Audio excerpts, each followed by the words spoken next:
Hello दोस्तों, मैं Sunil Pareek T classes में आपका हार्दिक स्वागत करता हूं। तो अपना जो पॉइंट चल रहा था वो था एसी थ्योरी, और एसी थ्योरी के अंदर अपन इंडक्टर के बारे में पढ़ चुके हैं और कैपेसिटर के बारे में भी अपन बातें कर चुके हैं। और इस वीडियो में जो बात करेंगे अपन करेंगे जो अपने पास इंडक्टिव रिएक्टेंट जो होता है उसके बारे में, यानी कि इंडक्टिव रिएक्टेंट्स क्या होता है और उसका जो मात्रक होता है, प्रतीक होता है, वो क्या होता है, उनके बारे में। तो देखिए, अपन बात करें इंडक्टिव रिएक्टेंट्स की। इंडक्टिव रिएक्टेंट्स, ठीक है।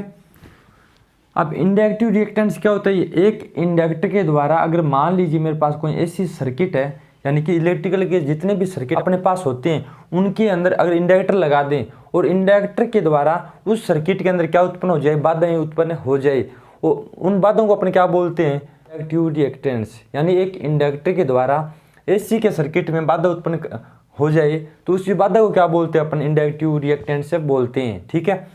और अपने पास जितने भी सर्किट दो प्रकार के होते हैं। कितने प्रकार के होते हैं? दो प्रकार की। एक होते हैं इलेक्ट्रिकल सर्किट, एक होते हैं इलेक्ट्रॉनिक सर्किट। अपन बात करें इलेक्ट्रिकल सर्किट की, ठीक है। और जहाँ पर अपन एसी देते हैं, जहाँ पर अपन एसी प्रोवाइड करेंगे वो सारे कौन से होते हैं? एसी सर्किट, यानी इलेक्ट्रिकल सर्किट होते हैं, ठीक है। इलेक्ट्रिकल सर्किट के अंदर जहाँ पर भी अपने पास बाधाएं आती हैं, क्या आती हैं? बाधाएं। उन बाधाओं को अपने क्या बोलते हैं? प्रतिरोध। क्या बोलते हैं? प्रतिरोध। अब प्रतिरोध किसे कहते हैं? प्रतिरोध किसे कहते हैं? यानी कि करंट के मार्ग में, यानी विद्युत धारा के मार्ग में अगर बाधाएं उत्पन्न हो जाएं, उस बाधा को अपन क्या बोलते हैं? प्रतिरोध। तो यहाँ पर भी क्या हो रहा है? बाधा उत्पन्न हो रही है, तो इसको भी अपन क्या बोलेंगे? एक प्रकार का ये क्या होता है? प्रतिरोध ही होता है। परंतु ये क्या होता है? सिर्फ एसी पर काम करता है, डीसी पर काम में नहीं करता। परंतु प्रतिरोध अगर साफ शब्दों में आ जाए अपने पास प्रतिरोध, तो प्रतिरोध हमेशा एसी और डीसी दोनों पर काम में करता है।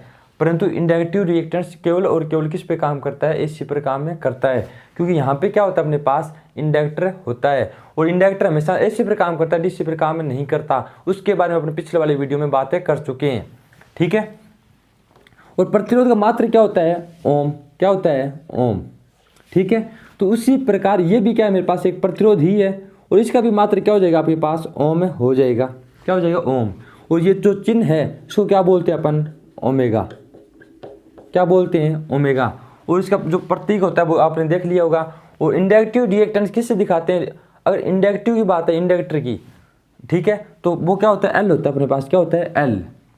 अपने बात की थी पिछले वाले वीडियो में, जहाँ पे अपन ने बात की थी हेनरी के बारे में, और हेनरी का प्रतीक अपन ने क्या बताया था? हेनरी का प्रतीक बताया था एच, और एच किसका मात्रक होता है? एल का। किसका मात्रक होता है? एल का। तो एल क्या होता है अपने पास? इंडक्टर। और रिएक्टेंट्स को अपन किससे दिखाते हैं? एक्स से। किससे दिखाते हैं? एक्स से।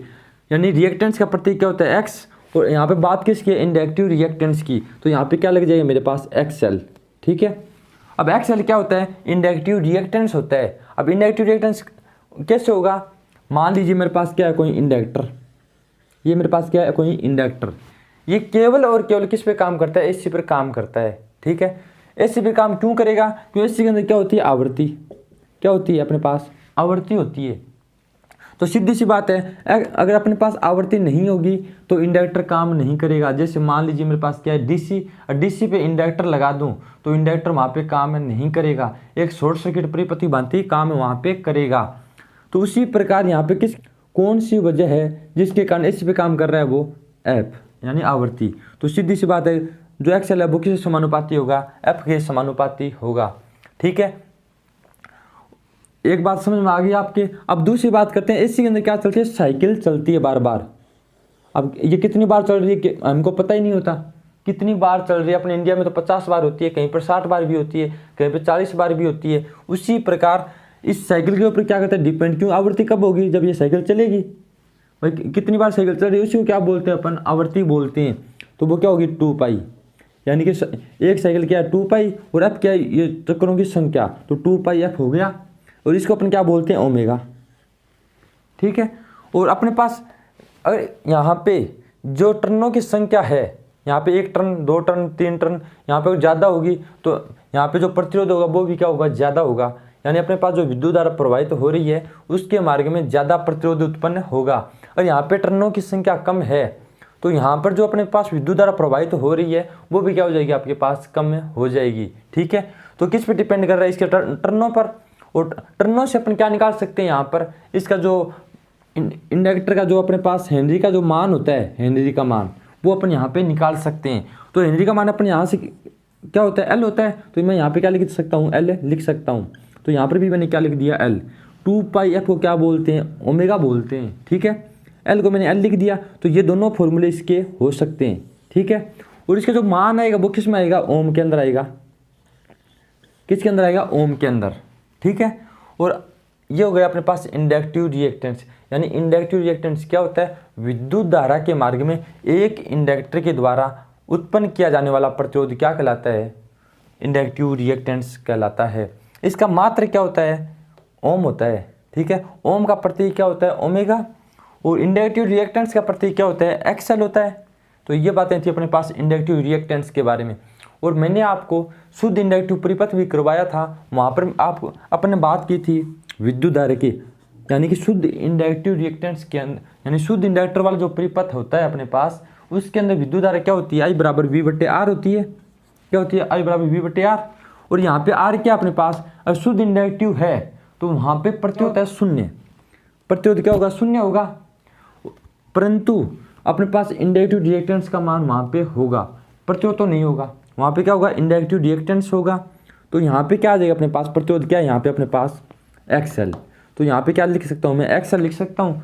तो यहाँ पे विद्युत धारा का मान क्या हो जाएगा, बराबर वी बटे एक्सएल हो जाएगा, ठीक है। एक बात। दूसरी बात, P बराबर क्या होता है, V इंटू आई इंटू कोस फाई होता है। क्या होता है, P बराबर V इंटू आई इंटू कोस फाई।